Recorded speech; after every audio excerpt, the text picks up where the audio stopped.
Como a inovação e as disrupções no supply chain automotivo estão moldando o futuro da indústria? Descubra como o supply chain automotivo enfrenta disrupções e inovações para superar desafios complexos aqui na Prosa com Bertalha. Bem-vinda, bem-vindo a mais uma Prosa com Bertalha. Prosa cada vez mais fantástica, onde as pessoas do bem aqui comparecem para compartilharem seus conhecimentos e as suas experiências. E olha a prosa que estamos trazendo hoje aqui.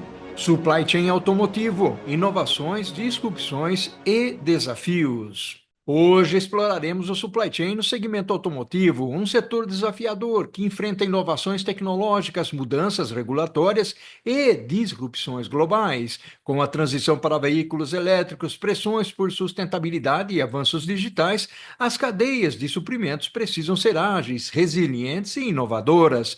Vamos mergulhar nos desafios e oportunidades, analisando como as empresas estão se adaptando para garantir eficiência, reduzir riscos e manter a competitividade em um ambiente em constante transformação. Vamos juntos a essa jornada de aprendizado. Vamos refletir sobre esse tema fascinante e importante aqui na Prosa com Bertalha, onde a educação e os negócios caminham juntos para trazer inspiração à sua jornada. E eu tenho o privilégio de trazer aqui para a Prosa com Bertalha o meu amigo Rafael Souza, ele que é diretor de compras da Cummins, com mais de 20 anos de experiência em supply chain e compras, atuando no setor automotivo, especialista em conciliação, desenvolvimento de fornecedores e gestão de projetos, engenheiro com mestrado em administração pelo INSPER, liderou operações na Meritor e Komatsu. Olha só que prosa fantástica nós vamos ter aqui com o Rafael que vem trazendo uma contribuição muito legal para o setor automotivo. Rafael, meu caro, seja bem-vindo à Prosa com Bertalha. Muito obrigado, Paulo. Muito obrigado pelo convite. É uma satisfação. Vamos lá, vamos tocar essa prosa da maneira mais produtiva possível aí e construir conhecimento juntos. Vamos lá. Bacana, meu amigo. E o Rafael, já vamos lembrar o pessoal para se inscrever lá no nosso canal, curtir. O pessoal esquece de botar um like, bota um like para o Rafael, né, e aciona também o sininho de notificação, porque tem tantas prosas aqui. Nós estamos chegando a quase 1000 prosas sobre supply chain, liderança, finanças, projetos. Tem tanta coisa bonita lá. Então ajude a compartilhar o nosso canal também. O Rafael, esse é um tema bastante interessante que nós estamos trazendo aqui. E eu queria, na realidade, ouvir de você por que a gente está trazendo esse conceito de inovações, disrupções e desafios para o supply chain automotivo. Comenta um pouquinho para a gente, Rafael. Eu gosto sempre de citar três pontos, Paulo. O primeiro é que o mundo, principalmente pós-pandemia, está cada vez mais volátil, mais incerto. É aquele mundo VUCA que a gente se acostumou a usar esse chavão para resumir as complexidades que a gente está vivendo. Mas o que eu gosto de dizer é o seguinte: então, o mundo cada vez mais incerto, principalmente pós-pandemia. O mundo cada vez mais dinâmico.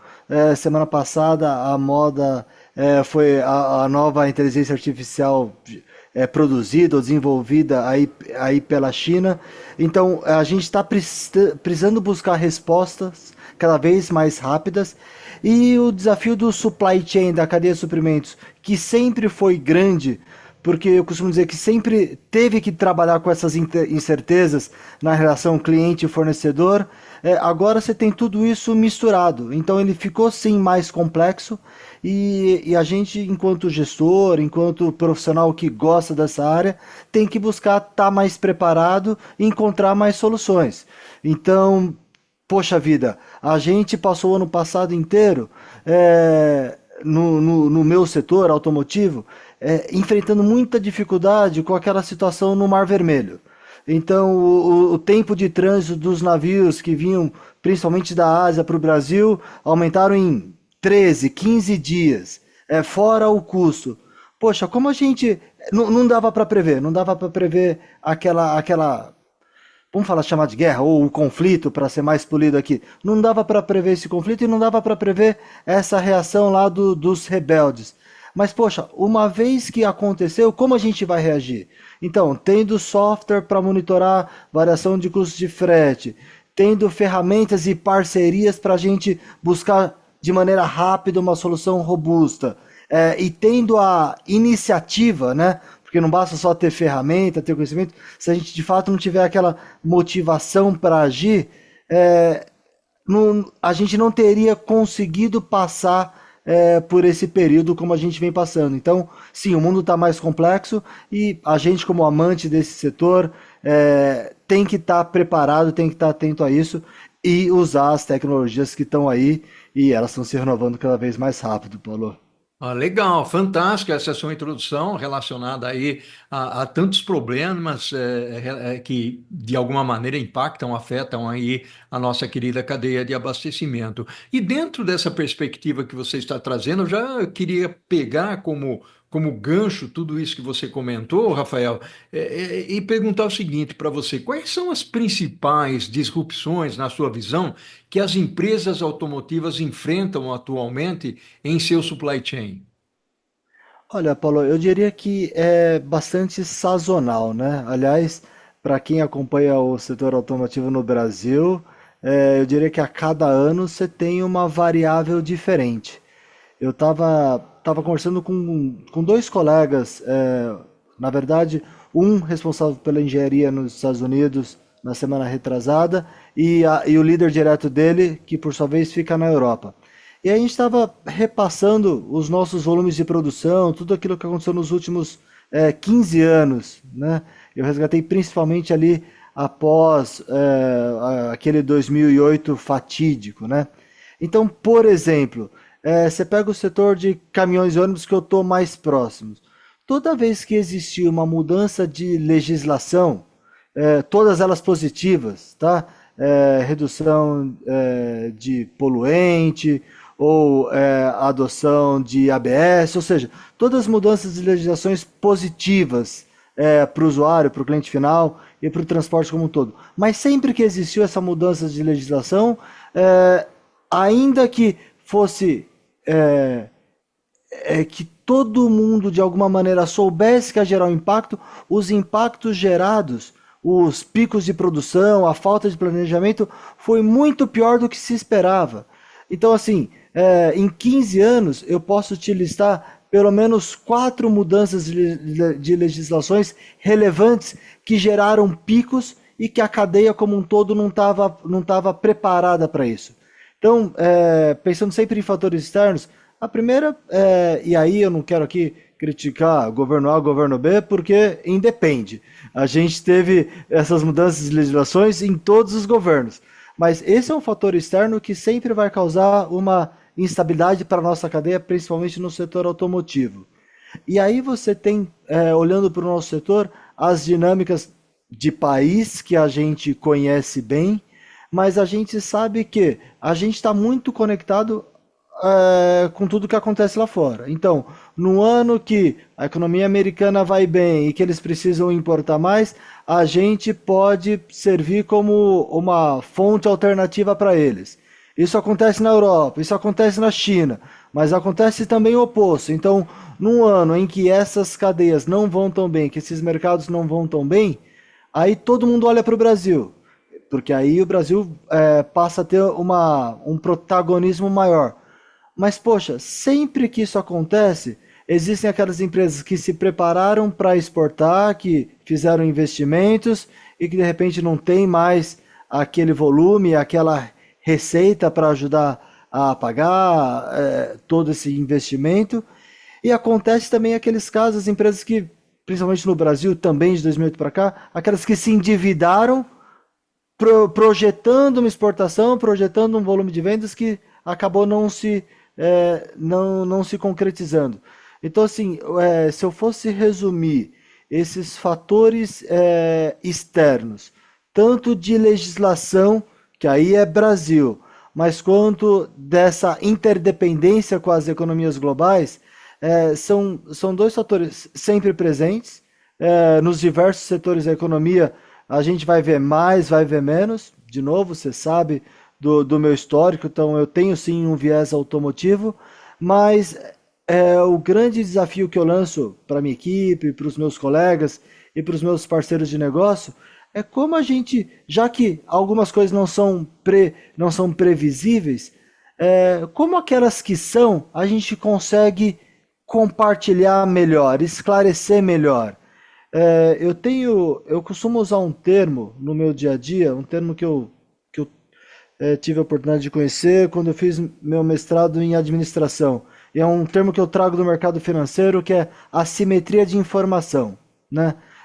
E eu tomei a liberdade de passar a complementar esse termo no meu setor, no meu dia a dia, que se não bastasse as empresas, os parceiros de negócio terem diferentes níveis de informação, mesmo quando a informação é a mesma, as interpretações dessas informações podem ser diferentes. Eu sou um defensor da agenda ESG, eu incorporei muito rapidamente o tema diversidade, equidade e inclusão, sou um defensor interno, mas eu costumo dizer que a diversidade começa em você respeitar a opinião alheia, né? Independente de gênero, orientação sexual, orientação política, religiosa, cor da pele, começa por você respeitar a opinião alheia.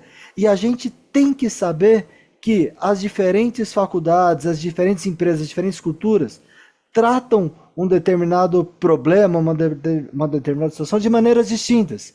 Então, para tentar resumir, a gente precisa, como players desse setor, estando no supply chain, né, na cadeia de suprimentos, a minha missão é tentar reduzir a simetria de informação, ou seja, compartilhar o máximo possível, sempre respeitando compliance, confidencialidade. Isso está, como o chavão é given, a gente precisa ter isso em mente, mas eu entendo que a gente tem a obrigação de reduzir essa simetria de informação para reduzir a percepção de risco e permitir que os elementos da cadeia tomem decisões melhores. Ao mesmo tempo que a gente tem que reconhecer que mesmo quando você reduz essa simetria, trabalha para compartilhar o máximo possível de informação, essa informação pode ser decodificada, interpretada de maneiras diferentes e a gente tem que estar preparado para isso. Então, eu provavelmente vou tocar nesse assunto ao longo da nossa prosa, Paulo, porque para mim isso é hiper relevante. E eu costumo dizer também, só para fechar essa pergunta, e de novo, respeitando as diferentes ideologias políticas, a gente que está no Brasil, que está nesse setor há mais tempo, a gente tem até por natureza, muitos de nós criticam a falta de previsibilidade do governo, as mudanças de regra durante o campeonato, essas incertezas que o governo acaba trazendo para o nosso dia a dia. Poxa, no limite, ainda que a gente possa pleitear, a gente não controla muito. Mas é aquilo que a gente controla. E as nossas relações de parceria, como a gente está construindo isso para, de novo, reduzir as incertezas, reduzir as percepções de risco e permitir que todos os elos da cadeia tomem decisões mais acertadas e aí com uma probabilidade de sucesso maior. Respondi, Maravilha. Paulo?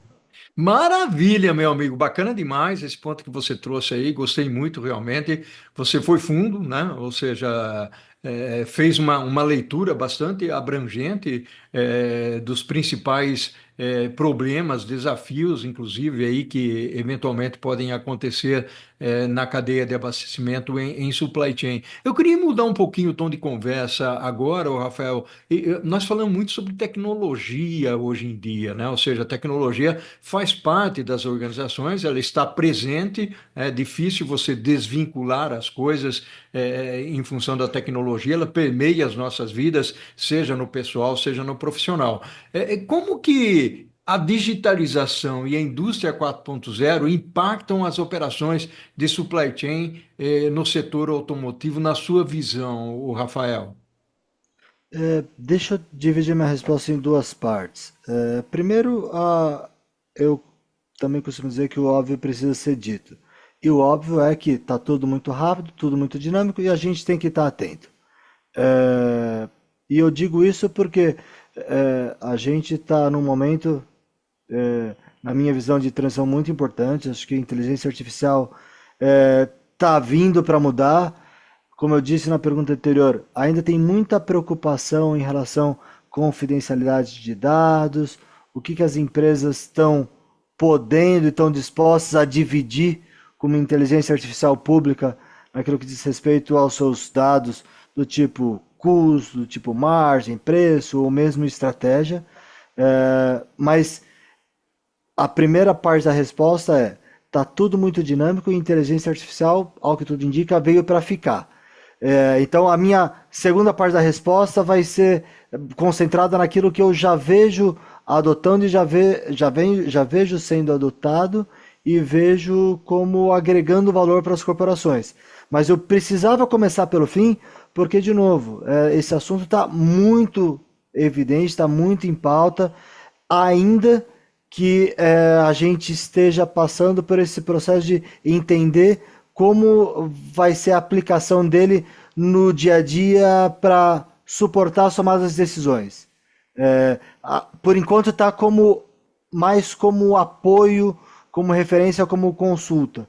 Eu acredito que a gente vai partir por um caminho que, quanto mais dado a gente tiver disposto a compartilhar com a inteligência artificial, mais essa inteligência vai nos direcionar, vai gerar de insights para a gente tomar decisões diferentes. Então, essa é a primeira parte da resposta.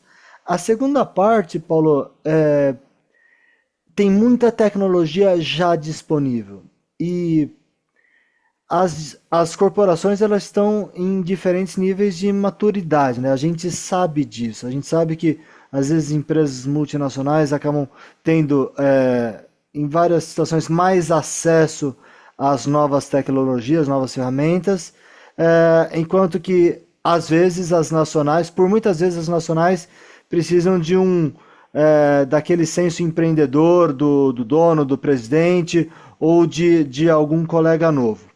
E por que eu estou dizendo isso? Porque você pega o exemplo que eu trouxe no começo sobre Mar Vermelho e sobre as dificuldades logísticas no frete internacional.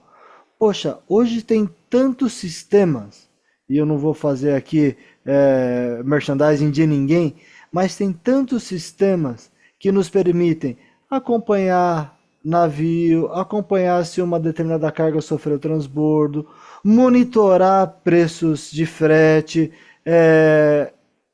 fazer cotações e direcionar para as decisões do melhor frete, da melhor composição.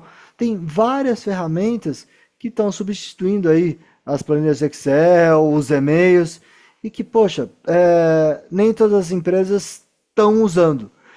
E isso também vai diferenciar como que cada uma está concorrendo, competindo no seu segmento.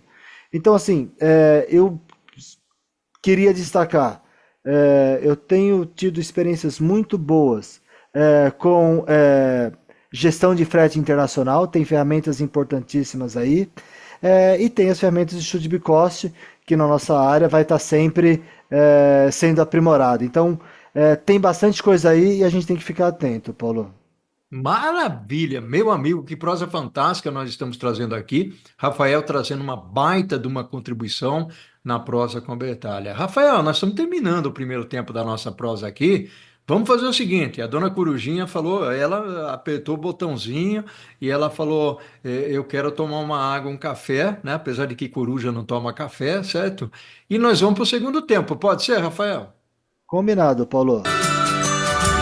Olha só que prosa fantástica nós estamos tendo aqui, eu e Rafael, conversando sobre inovação, sobre disrupção no setor automotivo, e não é só para o setor automotivo, vale também para outros segmentos, principalmente quando nós falamos de supply chain. E mais uma vez, pessoal, você que está assistindo aí, bota um like, né? Porque Rafael estava trazendo aqui uma baita de uma contribuição.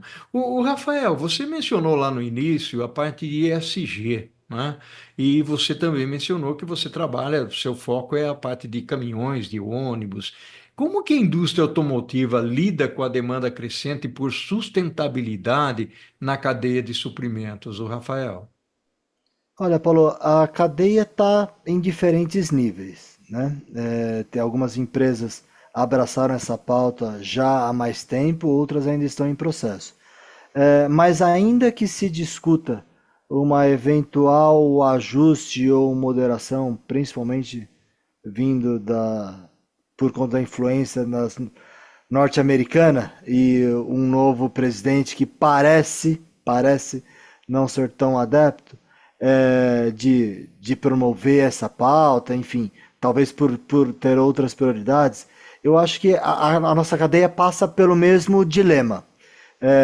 Em geral, é uma cadeia, se olhar para o mercado nacional, que está sempre buscando competitividade. O Brasil sempre teve que lidar com aquele dilema de não ter os maiores volumes, as maiores escalas de produção e, consequentemente, não conseguir, em alguns casos, viabilizar grandes projetos de automação, de ganho de eficiência. Então, a nossa cadeia tem que equilibrar essa busca constante por competitividade, ao mesmo tempo que se adaptar com essa pauta. Mas essa pauta, olha para esse passado recente, por todos os eventos climáticos que a gente se deparou no passado, tem que estar mais presente. Poxa vida, o meio ambiente de alguma maneira está cobrando essa conta. Ah, mas tem mais ou menos correlação, ia acontecer do mesmo jeito. Não importa, mas a gente sabe que a emissão de poluentes hoje está muito grande. Eu sou paulistano, estou em São Paulo, eu olho para os nossos rios, poxa vida, a gente não deveria ter problema de falta d'água. A gente tem um problema de saneamento básico, não de falta d'água. No limite, acaba gerando pela nossa falta de saneamento. Então, é um tema que tem que estar na nossa discussão. A gente, na cadeia de suprimentos, tem que estar cobrando um do outro de que a gente esteja mais atento. A gente tem que começar a levar em consideração isso nas nossas tomadas de decisão. É, e isso passa também temas de governança. Poxa, falar de governança para alguém que está em suprimentos, alguém que está em compras, como eu disse no começo, desculpa usar o chavão given, mas sem governança você não tem confiança, você não tem confiança nem de todos os stakeholders, desde o acionista, quando o cliente e também principalmente do seu fornecedor, ou seja, governança no nosso ramo de atuação fundamental. E aí tem toda a parte social que, poxa, tem mais para ser feito, né? A gente, em várias situações, em vários momentos, eu imagino que todos que estejam assistindo a gente, Paulo, principalmente aqueles colegas em cargos de gestão, já tenham se deparado com falta de mão de obra especializada.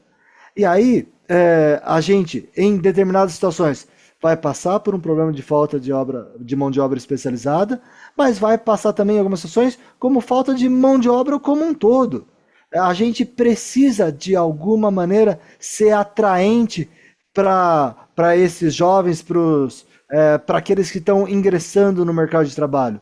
E não para ser algo pontual. A gente tem que encorajar que essas pessoas olhem para a indústria. E, de novo, eu tenho viés da indústria automotiva, mas eu acho que a gente pode fazer uma abrangência para todas elas. A gente tem que motivar esses jovens para que eles construam a carreira e para que eles tenham perspectiva. E aí entra o lado do SG de você olhar para a comunidade onde você está inserido, entender o papel da corporação e dos seus funcionários, o que dá para ser feito diferente. Então, assim, meio ambiente, sociedade, governança, para mim, na minha opinião, nós que estamos inseridos nessa cadeia, nós temos um papel fundamental e a gente vai ter que continuar promovendo. Não dá mais para sair da agenda, Paulo. Uau, fantástico, muito legal. Você fez aí, trouxe um repertório sobre ESG, que eu achei fantástico, Rafael. Explorou muito bem esse lado, o lado de pessoas. Você falou de saneamento, né? Uma preocupação muito grande, principalmente no nosso país, e principalmente em algumas regiões, que tem uma falta muito grande e nós precisamos focar bastante. E você citou aí, o Rafael, a parte de compras, e isso me leva a pensar um pouquinho num outro lado da cadeia de abastecimento, supply chain, que é o lado dos tiers, né, dos fornecedores, ou seja, o começo da cadeia, já que é uma cadeia, né? Nós estamos falando de um end-to-end aqui e de alguma maneira nós precisamos administrar a cadeia como um todo e não principalmente apenas dentro dos limites da nossa organização. E qual que é o papel da colaboração com fornecedores na busca por essas inovações na indústria automotiva, o Rafael? Paulo, para mim começa com compartilhar melhores práticas. Parece ser simples, mas não é. E, obviamente, algumas dessas melhores práticas passam por investimentos, e, como eu disse no começo, as empresas têm o grande desafio de equilibrar as suas prioridades. Mas existem melhores práticas com investimentos baixíssimos, e muitas delas, às vezes, sem investimento. Ou seja, passa por cultura. Então, poxa vida, eu estou fazendo, uma parte do meu time faz auditoria de qualidade, auditoria de sistema de gestão da qualidade. Poxa, se a gente não olhar para isso, para a parte, por exemplo, de gestão de resíduos, com a mesma atenção, com o mesmo cuidado que a gente olha para gestão de refúgio, que mensagem que a gente vai estar passando para o nosso parceiro de negócio? Ou seja, quando a gente for, e exemplo muito operacional, mas para responder como compartilhar essas melhores práticas e promover a cultura, eu entendo ser o nosso papel. Então, poxa, se eu tenho que pegar no pé, se eu tenho que ver evidência de que aquele meu parceiro está fazendo uma boa gestão de refúgio interno, ele também está fazendo essa gestão de resíduo, ele também tem um programa de reciclagem, ele também dá um direcionamento adequado à sua sucata, ele também trata, de novo, viés automotivo, uma certificação IATF com a mesma diligência, com a mesma responsabilidade que uma ISO 14000. Então, esses são alguns exemplos que, para mim, de maneira operacional, passa por troca de boas práticas, mas de maneira um pouco estratégica, um pouco mais estratégica, passa por fomentar e por fortalecer essa cultura. E esse fortalecimento, na minha visão, passa por esses sinais que a gente passa no dia a dia nas interações.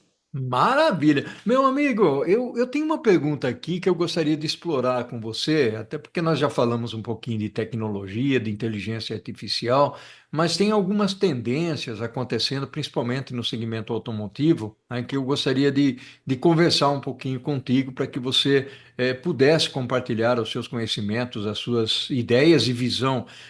Quais são as tendências emergentes que você identifica que de alguma maneira, o Rafael, moldarão o futuro do supply chain automotivo nos próximos anos? Eu sei que você não tem bola de cristal, mas alguma projeção você consegue trazer.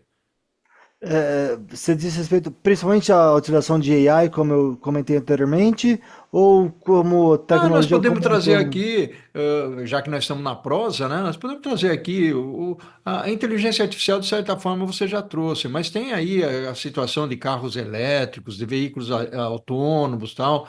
Como é que se enxerga isso? Eu tenho sido. Aliás, essa pergunta surge muito no dia a dia, porque a, a, a empresa onde eu trabalho, ela tem um foco, ela tinha um foco até um determinado momento em motores a diesel. E hoje o que ela quer é prover uma solução limpa, sustentável para os seus clientes. Então, em várias situações, os parceiros de negócio trazem isso à tona e fazem esse tipo de questionamento. É, o que eu entendo, o que a gente tem percebido até agora, é, a gente não deve, pelo menos no médio prazo, partir para soluções 100% elétricas no mercado de pesados. A gente está olhando para o que está acontecendo nos veículos de passageiro.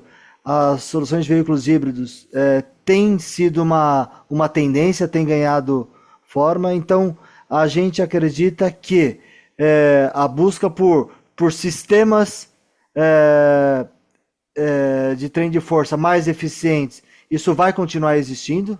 Então, voltando, pensando no mercado automotivo.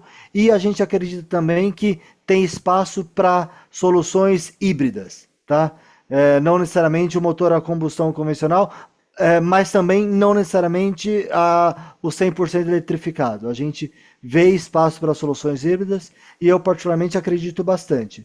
O que o ponto de interrogação, você brincou que eu não tenho bola de cristal e eu não tenho mesmo, infelizmente, mas o grande onde a gente se debate é sobre a escala, sobre quanto tempo a gente vai demorar para ser competitivo e para fazer que essas novas tecnologias de fato façam parte da nossa realidade. Então, isso ainda está em aberto, mas eu vejo, com base em todos os players, e obviamente alguns deles não estão só no automotivo, mas estão também no automotivo. A gente entende uma busca por soluções híbridas, tá?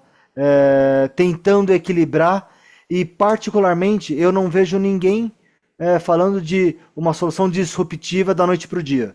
Eu não acredito nisso. Eu acredito sim em transição, em busca por eficiência contínua, é, sistemas mais eficientes como um todo e de das diversas tecnologias coexistindo.